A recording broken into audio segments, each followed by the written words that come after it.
बसंती इन कुत्तों के सामने मत नाचना। ಹಿಂದಿ ಚಿತ್ರರಂಗದ ಹಿ ಮ್ಯಾನ್ ಎಂದೇ ಕರೆಯಲ್ಪಡುವ ಧರ್ಮೇಂದ್ರ ಅವರು ತಮ್ಮ ಜೀವನದಲ್ಲಿ ಹಲವಾರು ಹಿಟ್ ಮತ್ತು ಬ್ಲಾಕ್ ಬಸ್ಟರ್ ಚಿತ್ರಗಳನ್ನು ನೀಡಿದ್ದಾರೆ. ಅವುಗಳನ್ನು ಎಂದಿಗೂ ಮರೆಯೋದಿಕ್ಕೆ ಸಾಧ್ಯ ಇಲ್ಲ.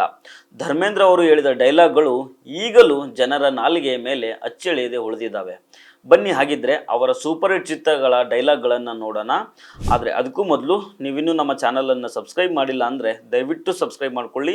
ಈ ವಿಡಿಯೋವನ್ನು ಕೊನೆ ತನಕ ಮಿಸ್ ಮಾಡದೆ ನೋಡಿ. मां कसम उस दिन का इंतजार बड़ी बेताबी से करूंगा जिस दिन कानून की बिजली इस महल पे टूटेगी. तब देखूंगा कि महल की दीवारें टूटती है या उन्हें बचाने के लिए कानून तोड़ा जाता है. ಇದು ಧರಮ್ವೀರ್ ಚಿತ್ರದ ಡೈಲಾಗ್. ಈ ಚಿತ್ರ 1977ರಲ್ಲಿ ಬಿಡುಗಡೆಯಾಗುತ್ತೆ. ಈ ಚಿತ್ರದ ಮುಖ್ಯ ಕಲಾವಿದರು ಧರ್ಮೇಂದ್ರ, ಜಿತೇಂದ್ರ, ಜೀನತ್ ಅಮಾನ್ ಮತ್ತು ನೀತು ಸಿಂಗ್. ಈ ಚಿತ್ರವನ್ನ ಮನಮೋಹನ್ ದೇಸಾಯಿ ನಿರ್ದೇಶನ ಮಾಡಿರ್ತಾರೆ. ಆ ವರ್ಷ ಬಾಕ್ಸ್ ಆಫೀಸ್ನಲ್ಲಿ ಈ ಚಿತ್ರ ಸೂಪರ್ ಹಿಟ್ ಆಗಿತ್ತು. ಈ ಚಿತ್ರದ ಸ್ಟಂಟ್ ದೃಶ್ಯಗಳನ್ನ ಸ್ವತಃ ಧರ್ಮೇಂದ್ರ ಅವರೇ ಮಾಡಿದ್ರು ಎಂಬ ವಿಷಯ ಬಹುಶಃ ಕೆಲವು ಜನರಿಗೆ ತಿಳಿದಿದೆ. ಇದು ಲೋಫರ್ ಚಿತ್ರದ ಡೈಲಾಗು. ಈ ಚಿತ್ರ 1973ರಲ್ಲಿ ಬಿಡುಗಡೆಯಾಗುತ್ತೆ. ಇದರಲ್ಲಿ ಧರ್ಮೇಂದ್ರ, ಮುಮ್ತಾಜ್ ಮತ್ತು ಓಂ ಪ್ರಕಾಶ್ ಮುಖ್ಯ ಭೂಮಿಕೆಯಲ್ಲಿರ್ತಾರೆ. ಎ ಭೀಮ್ ಸಿಂಗ್ ಇದನ್ನ ನಿರ್ದೇಶನ ಮಾಡಿರ್ತಾರೆ. ಈ ಚಿತ್ರ ಬಾಕ್ಸ್ ಆಫೀಸ್ ನಲ್ಲಿ ಹಿಟ್ ಆಗಿತ್ತು. ವಿಶೇಷ ಏನಂದ್ರೆ ಇದು ಹಾಲಿವುಡ್ ನ ಪಾಕೆಟ್ ಫುಲ್ ಆಫ್ ಮಿರಾಕಲ್ಸ್ ಚಿತ್ರದ ರೀಮೇಕ್ ಆಗಿರುತ್ತೆ. भगवान के घर में हम गरीबों के लिए इंसाफ नहीं, बाप धन दौलत वाले करे, सजा हम गरीबों को भुगतनी पड़े. ये हमारा नहीं है माँ, ये उनका है, ये उन ठाकरों का है जो लाखों का चढ़ावा इसके दर पे चढ़ाते हैं. अब अगर इन ठाकरों ने मेरी जमीन पर डाका डाला तो मैं उस भगवान के घर पे डाका डालूंगा. ಈ ಡೈಲಾಗ್ ಹಮ್ಸೆ ನಾ ಟಕ್ರಾನ ಚಿತ್ರದ್ದು. ಈ ಚಿತ್ರ 1990ರಲ್ಲಿ ಬಿಡುಗಡೆಯಾಗುತ್ತೆ. ಮುಖ್ಯ ಕಲಾವಿದರು ಮಿಥುನ್ ಚಕ್ರವರ್ತಿ, ಧರ್ಮೇಂದ್ರ ಮತ್ತು ಶತ್ರುಘ್ನ ಸಿನ್ಹಾ. ದೀಪಕ್ ಬಹುರಿ ಇದನ್ನ ನಿರ್ದೇಶನ ಮಾಡಿರ್ತಾರೆ. ಸಿನಿಮಾ ಶೂಟಿಂಗ್ ಅರ್ಧ ಮುಗಿದಿದ್ದಾಗ ವಿತರಕರು ಸಿನಿಮಾ ಖರೀದಿಸೋದಕ್ಕೆ ನಿರಾಕರಿಸ್ತಾರೆ. ಆ ಸಮಯದಲ್ಲಿ ಧರ್ಮೇಂದ್ರ ಮತ್ತು ಶತ್ರುಘ್ನ ಅವರ ಸಿನಿಮಾಗಳು ಹೆಚ್ಚು ಓಡ್ತಾ ಇರೋದಿಲ್ಲ. ಆದರೆ ಧರ್ಮೇಂದ್ರ ಅವರ ಮಾತಿನ ಮೇರೆಗೆ ಆಗಿನ ಸ್ಟಾರ್ ಮಿಥುನ್ ಈ ಚಿತ್ರದಲ್ಲಿ ನಟಿಸೋದಕ್ಕೆ ಒಪ್ಕೊಳ್ತಾರೆ.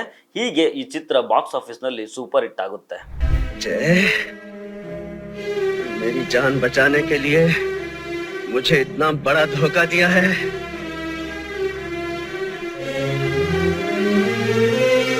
मैं भी तेरे खून की कसम खाकर कहता हूँ, एक एक को चुन चुन के मारूंगा, चुन चुन के मारूंगा. गब्बर सिंह ಇದು ಪ್ರಖ್ಯಾತ ಶೋಲೆ ಚಿತ್ರದ ಡೈಲಾಗು. 1975ರಲ್ಲಿ ತೆರೆ ಕಂಡ ಈ ಸಿನಿಮಾದಲ್ಲಿ ಧರ್ಮೇಂದ್ರ, ಅಮಿತಾಬ್ ಬಚ್ಚನ್, ಹೇಮಾ ಮಾಲಿನಿ, ಸಂಜೀವ್ ಕುಮಾರ್ ಮತ್ತು ಅಮ್ಜದ್ ಖಾನ್ ನಟಿಸಿರ್ತಾರೆ. ರಮೇಶ್ ಶಿಪ್ಪಿ ನಿರ್ದೇಶನದ ಈ ಚಿತ್ರಕ್ಕೆ ಸಲೀಂ ಜಾವೇದ್ ಕಥೆಯನ್ನ ಬರೆದಿರ್ತಾರೆ. ಕುತೂಹಲಕಾರಿ ವಿಷಯವೇನೆಂತಂದ್ರೆ ಜೈ ಪಾತ್ರಕ್ಕೆ ಅಮಿತಾಬ್ ಬಚ್ಚನ್ ಅವರನ್ನು ಆಯ್ಕೆ ಮಾಡುವ ಬಗ್ಗೆ ಮೊದಲು ಹೆಚ್ಚೆ ಚರ್ಚೆ ಇರಲಿಲ್ಲ. ಆದರೆ ವೀರ್ ಪಾತ್ರ ಮಾಡುತ್ತಿದ್ದ ಧರ್ಮೇಂದ್ರ ಅವರು ಈ ಪಾತ್ರ ಅಮಿತಾಬ್ಗೆ ಸಿಗಬೇಕು ಅಂತ ಹಠ ಹಿಡಿತಾರೆ. ಅವರ ಹಠದಿಂದಾಗಿ ಅಮಿತಾಬ್ಗೆ ಆ ಐತಿಹಾಸಿಕ ಪಾತ್ರ ಸಿಕ್ಕುತ್ತೆ. साहब, अगर कानून कुछ मदद नहीं कर सकता तो भगवान ने इन बाजों में इतनी ताकत, इतनी हिम्मत दी है कि मैं अपना हिसाब खुद चुका लूंगा. मैं उस आदमी को छोड़ूंगा नहीं. ಇದು 1976ರಲ್ಲಿ ಬಿಡುಗಡೆಯಾದ ಚರಸ್ ಚಿತ್ರದ ಡೈಲಾಗು. ಧರ್ಮೇಂದ್ರ, ಹೇಮಾ ಮಾಲಿನಿ, ಅರುಣಾ ಐರಾನಿ ಮತ್ತು ಅಜಿತ್ ನಟಿಸಿದ ಈ ಚಿತ್ರವನ್ನ ರಮಾನಂದ್ ಸಾಗರ್ ನಿರ್ದೇಶನ ಮಾಡಿರ್ತಾರೆ. ಇದು ಆ ವರ್ಷದ ಬ್ಲಾಕ್ ಬಸ್ಟರ್ ಚಿತ್ರವಾಗಿತ್ತು. ಚರಸ್, ಧರ್ಮೇಂದ್ರ ಮತ್ತು ಹೇಮಾ ಮಾಲಿನಿ ಒಟ್ಟಿಗೆ ನಟಿಸಿದ 12ನೇ ಚಿತ್ರವಾಗಿತ್ತು. मुझे शायद आपने खुद को कभी हंसते हुए नहीं देखा. कभी चुपके से आईने के सामने जाकर हंसिए और देखिए ये हंसी कितनी खूबसूरत है, कितनी सुहानी. ಇದು ಅನುಪಮ ಚಿತ್ರದ ಡೈಲಾಗು. 1966ರಲ್ಲಿ ಬಿಡುಗಡೆಯಾಗುತ್ತೆ. ಧರ್ಮೇಂದ್ರ, ಶರ್ಮಿಳಾ ಟ್ಯಾಗೋರ್ ಮತ್ತು ಶಶಿಕಲಾ ನಟಿಸಿದ ಈ ಚಿತ್ರವನ್ನ ಋಷಿಕೇಶ್ ಮುಖರ್ಜಿ ನಿರ್ದೇಶನ ಮಾಡಿರ್ತಾರೆ. ಈ ಚಿತ್ರಕ್ಕೆ ಅತ್ಯುತ್ತಮ ಫೀಚರ್ ಫಿಲ್ಮ್ ರಾಷ್ಟ್ರೀಯ ಪ್ರಶಸ್ತಿ ಲಭಿಸಿದೆ. ಇದು 1966ರಲ್ಲಿ ಬಂದ ಫೂಲ್ ಔರ್ ಪತ್ತರ್ ಚಿತ್ರದ ಡೈಲಾಗ್. ಧರ್ಮೇಂದ್ರ ಮತ್ತು ಮೀನಾ ಕುಮಾರಿ ನಟಿಸಿದ ಈ ಚಿತ್ರವನ್ನ ಒ.ಪಿ. ರಲ್ಹಾನ್ ನಿರ್ದೇಶನ ಮಾಡಿರ್ತಾರೆ. ಇದೇ ಆ ಚಿತ್ರ ಧರ್ಮೇಂದ್ರ ಅವರ ಅದೃಷ್ಟವನ್ನೇ ಬದಲಾವಣೆ ಮಾಡುತ್ತೆ. ಇದರ ನಂತರ ಧರ್ಮೇಂದ್ರ ಅವರು ಎಂದಿಗೂ ಹಿಂತಿರುಗಿ ನೋಡೋದಿಲ್ಲ. कभी जमीन से बात की है ठाकुर? जमीन हमारी माँ है. माँ कहती है, मेरे बच्चों, एक दाना मेरी झोली में डाल दो, मैं तुम्हें 1 का 1000 करके दूंगी. और 1 से 1000 करती है किसान की मेहनत. ಇದು ಗುಲಾಮಿ ಚಿತ್ರದ ಡೈಲಾಗ್ 1985ರಲ್ಲಿ ಬಿಡುಗಡೆ ಆಗುತ್ತೆ. JP ದತ್ತ ನಿರ್ದೇಶನದ ಈ ಚಿತ್ರದಲ್ಲಿ ಧರ್ಮೇಂದ್ರ, ಮಿಥುನ್, ಅನಿತಾ ರಾಜ್ ಮತ್ತು ರೀನಾ ರಾಯ್ ನಟಿಸಿರ್ತಾರೆ. ಈ ಚಿತ್ರಕ್ಕಾಗಿ ಧರ್ಮೇಂದ್ರ ಮತ್ತು ಮಿಥುನ್ 1 ಪೈಸೆಯನ್ನೂ ಸಂಭಾವನೆಯನ್ನ ಪಡೆದಿರಲಿಲ್ಲ. ಏಕೆಂದರೆ ನಿರ್ಮಾಪಕ ಅಬೀಬ್ ಅವರಿಗೆ ಶೂಟಿಂಗ್ ಸಮಯದಲ್ಲಿ ಆರ್ಥಿಕವಾಗಿ ಬಹಳ ನಷ್ಟ ಉಂಟಾಗಿರುತ್ತೆ.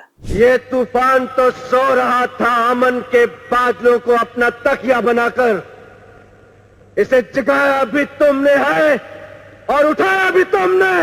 ಇದು ಜೀನೆ ನೈ ದುಂಗ ಚಿತ್ರದ ಡೈಲಾಗ್. ರಾಜ್ಕುಮಾರ್ ಕೊಹ್ಲಿ ನಿರ್ದೇಶಿಸಿದ ಈ ಚಿತ್ರದಲ್ಲಿ ಧರ್ಮೇಂದ್ರ, ಶತ್ರುಘ್ನ ಸಿನ್ಹಾ ಮತ್ತು ರಾಜ್ ಬಬ್ಬರ್ ನಟಿಸಿರ್ತಾರೆ. ಇದು ಪಾಕಿಸ್ತಾನದ ಹಿಟ್ ಚಿತ್ರ ಮೌಲಾ ಜಟ್ನ ರೀಮೇಕ್ ಆಗಿರುತ್ತೆ.